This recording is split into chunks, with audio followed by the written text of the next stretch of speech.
How's it going, ladies and gentlemen? Hello, and welcome back to Mystery Inc. My name is Richie. Today, we're bringing you another Fear Street book review, this time on The Wrong Number.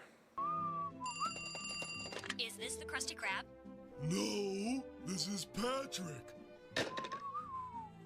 So, The Wrong Number is the fifth book in the main Fear Street series, or the original Fear Street series, I should say, and follows the adventures of a girl, her half brother, and her friend. And basically, what happens in the story is the main character, Dina, her distant half brother who lived in another city, ends up moving to Shadyside. It's kind of mysterious, kind of weird. And then she and her friend Jade just start making these like prank phone calls to boys at school and messing with them. And then the half brother, catches them doing this and ends up getting in on it. And ends up making a phone call to a house on Fear Street. Basically, the girls are kind of paranoid about Fear Street, and he thinks it's a big joke, so he ends up calling a house there, ends up hearing something that he shouldn't, and then the characters make some interesting decisions instead of calling the police, which end them up in a whole mess of drama. One of them ends up getting accused of murder, and then the other two have to clear the third person's name and catch the real killer. Not going to give you any spoilers about the details of it, who the killer is, or any other situations. If you want to find out, go pick up the book and read it for yourself. But if you've read it, then you know what I'm talking about. This book was interesting to me. I enjoyed it. I don't know if I enjoyed it as much as Lights Out. There were parts of it that I enjoyed more, actually, than Lights Out. But overall, I don't think this book was as good. And I don't know if that's just because it was an earlier book in the series. Maybe Stein just hadn't hit his stride yet, which is entirely a possibility. But yeah, I've got some thoughts on this one, and let's go ahead and just jump straight into my star ranking I gave it. Okay, so first up, I went ahead and thought about the characters. So we have our three main characters. We have Dina, we have her friend Jade, we have the half brother Chuck. Other characters, we have the dad and the mom, which play very minor roles. The dad a little bit more so than the mom. We have a couple of police detectives. We have our main villain and a couple of very small side characters. I think overall, my impressions of this book, by far the best character in the book was Jade, the friend. She was the most interesting. She had the most personality. She was kind of amusing, a little bit funny. And, yeah, Dina was okay as far as a character goes. Chuck was all over the place. Almost a little bit like bipolar of a character. He would go back and forth from basically being two completely different people, depending on the scene, which is something that's addressed by the main character as kind of like the mystery or the intrigue of the character. But I don't know. It didn't work very well for me. And then the dad, did not like the dad at all. I don't know. He just wasn't a great character. And then the two the police detectives were just completely incompetent, super unprofessional, very unrealistically written cops. Then again, this was based on the late 80s, very early 90s, so maybe things would have been a little bit different. But basically, the whole plot was pushed forward, and I guess this moves down into the plot as well. The whole plot really wouldn't exist or be pushed forward if Chuck and the two detectives were not idiots in different ways. Or I guess in the case of the detectives, it was more incompetence or lack of detective skill. I don't know. The twist at the end kind of messed with that a little bit, and I use the term twist very lightly because there really was not much of a twist in this one, at least in my opinion. So yeah, the 2 stars that I gave it were mostly for Jade. Dina was okay as a character, but yeah, all the other characters in the book were just annoying or stupid to me.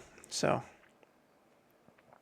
Atmosphere in this book, yeah, this one really wasn't very scary, except for, there was a bit of brief tension, when they're making their prank phone call and overhear something that they shouldn't. And then kind of at the end, but it was a bit forced, and it was a situation that the main characters kind of put themselves in rather than, you know, I don't know how else to say it without really spoiling anything. So, yeah, atmosphere in this book was very, very minimal to me. I kind of liked, the creepy, not creepy even. It was just like a stormy, rainy night, at the end, when we had the big confrontation at the end. Other than that, yeah, not a lot. Yeah, and then the plot for this one again, like it was decent as far as a plot goes, but it was very forced. This book could have ended probably in, 30 or 40 pages if the characters had made intelligent decisions. So the twist, there was really no twist. I mean, the villain was obvious pretty much from the beginning. Even more, like significantly more so um, than in Lights Out. And yeah, I don't know if that's just because this was an earlier written book, but yeah, I don't have a lot else to say about it. And then as far as my overall enjoyment of the book, I really did enjoy this one. I had to knock it down a couple stars though, again, just because of the irritation that I had and kind of the incompetence with the detectives. And yeah, overall, the plot moved fairly quickly. There was never really any downtime. It took maybe a little bit more to get started than Lights Out did. Yeah, overall, I really enjoyed this one. I would have liked to give it a higher rating, but again, I just got really irritated with the arrogance and the attitude of the detectives. As far as humor goes, this is the bonus category for those of you who didn't watch the first video or weren't familiar with my ranking. Humor is not counted against the books. This is just a bonus category where they can earn extra points. And I ended up giving this one a 1 star.